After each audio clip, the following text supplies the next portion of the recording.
ఈరోజు మనం పత్తి పంటల గురించి చూద్దాం. అవును, పత్తి అంటే ఒకటి.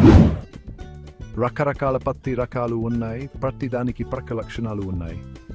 ఒక్కొక్కటిగా చూద్దాం. ముందుగా లాంగ్ స్టెపుల్ కాటన్. దీని నార్ చాలా పొడవుగా ఉంటుంది, అద్భుతమైన దుస్తులు తయారు చేయడానికి బాగుంటుంది. తర్వాత మీడియం స్టెపుల్ కాటన్. దీని నార్ సాధారణ పొడవు ఉంటుంది, మనం రోజు వాడే దుస్తులకు ఇది బాగుంటుంది. ఇంకా షార్ట్ స్టెపుల్ కాటన్. దీని నార్ చిన్నదిగా ఉంటుంది, దీన్ని మందుల సామాను, చేపల వల్లు లాంటివి తయారు చేయడానికి వాడతారు. ఇప్పుడు ఎక్రా లాంగ్ స్టెపుల్ కాటన్. ఇది చాలా ఖరీదైంది, దీని నార్ చాలా పొడవుగా ఉంటుంది, చాలా మంచి దుస్తులు తయారు చేయడానికి వాడతారు. పిమా కాటన్ గురించి విన్నారా? ఇది కూడా ELS కాటన్ లాంటిదే. ఇది చాలా మందువుగా, బలంగా ఉంటుంది. తర్వాత ఈజిప్షియన్ కాటన్.